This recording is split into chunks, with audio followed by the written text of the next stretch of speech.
करते हुए कहना चाहता हूं कि इस चलचलाती धूप में हम कोई टेंट की व्यवस्था करनी चाहिए थी। मैं आप सबके बीच में घोषणा करता हूं, अगर आगे कभी हरिद्वार में महाकुंभ हो, टेंट के अंदर होना चाहिए, क्योंकि ब्राह्मणों हम कम नहीं हैं, लेकिन थोड़ा खर्चने में संकोच करते हैं। मैं कड़वी बात कह रहा हूं, यहाँ पर एमपी ब्राह्मण, विधायक ब्राह्मण, मेयर ब्राह्मण, और ये व्यवस्था हरिद्वार में है। मैं क्षमा प्रार्थी हूँ, यहाँ पर हरियाणा, पंजाब, पूरे उत्तराखंड और यूपी, पूरे देश दिल्ली से ब्राह्मण आए हैं। हमें शर्म महसूस हो रही है।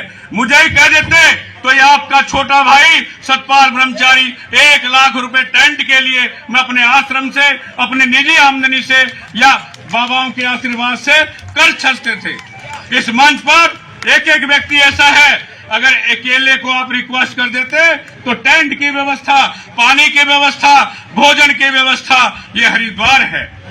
और ब्राह्मण सर्वोपरि है, यहाँ ब्राह्मण कमजोर नहीं है। यहाँ का ब्राह्मण पूरे हिंदुस्तान को दिशा और निर्देश देता है। तो मैं अपने को कुछ ज्यादा बोल गया हूँ, क्षमा प्रार्थी हूँ। मैं एक राजनीतिक व्यक्ति हूँ, सामाजिक व्यक्ति हूँ, संत समाज से आता हूँ, पहले ब्राह्मण भी हूँ, ब्राह्मण विद्यार्थी रहा हूं, लेकिन जब कष्ट होता है हम आपस में इतनी राजनीति कर देते हैं। मैं भी मंच पर आया, कुछ साथी ठीक है, त्रुटि रह जाती है व्यवस्थाओं में, लेकिन हमको सहन करना चाहिए।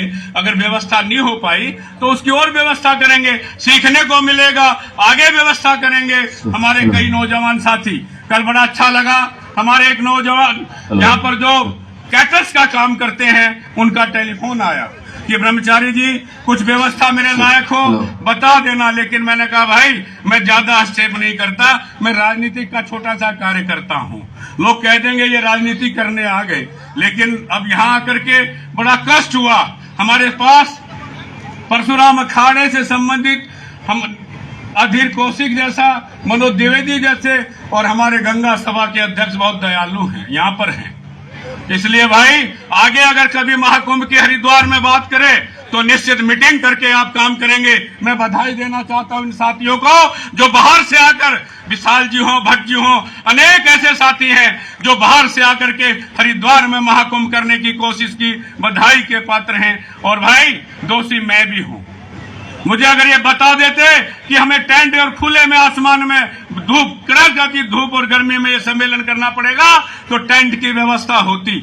आगे अगर मैं आज आप सबके बीच में, ब्राह्मणों के बीच में, और मेरे आराध्य देव मंडलेश्वर और यहाँ सब अध्यक्ष जी बैठे हैं, सबके बीच में कहना चाहता हूँ, जब हरिद्वार में कभी अगर ब्राह्मण सम्मेलन हो तो उसकी व्यवस्था सुव्यवस्थित हो और टेंट में हो। इन्हीं शब्दों के साथ, क्षमा के साथ क्षमा प्रार्थी हूँ। मैं आप सबको प्रणाम करता हूँ और पुनः जब हरिद्वार में कभी होगा तो निश्चित तौर पर आने वाले समय में अच्छा प्रोग्राम होगा। मैं इन आदरणीय बंधुओं को प्रणाम करते हुए अपनी वाणी को विराम देता हूँ।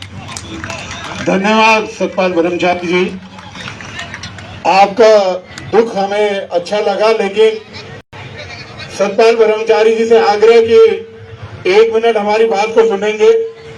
आदरणीय सतपाल ब्रह्मचारी जी, आपका दुख हमें देखकर ये संतोष हुआ कि जो कार्यक्रम हमने करा है उसके लिए हमारे प्रयास अच्छे रहे। लेकिन आदरणीय जी आपको बता दें कि पिछले 4 माह से प्रयास किए जा रहे हैं, लेकिन जितना भी सहयोग हो पाया उसके हिसाब से हम ये काम कर पाए। और भविष्य में आपने वादा किया है आपका सहयोग मिलता रहेगा तो हम और अच्छा कार्यक्रम करेंगे। अब हमारे बीच में मैं चाहूंगा वीडी शर्मा जी से, पहलवान धर्मवीर जी और राजबाला जी और दीप्ति तिवारी जी, ये जितने महानुभाव जो सामने जिन्होंने इस तन मन धन से सहयोग दिया है, आप पटका बना करके, क्योंकि ये बहुत दिनों से हमारे साथ मेहनत लगे। और भी जो हमारे कई बाहरी राज्यों से जो आए हुए हैं, पंडित जो है प्रतापगढ़ से शिव शंकर तिवारी जी, इन सबको पटका बना करके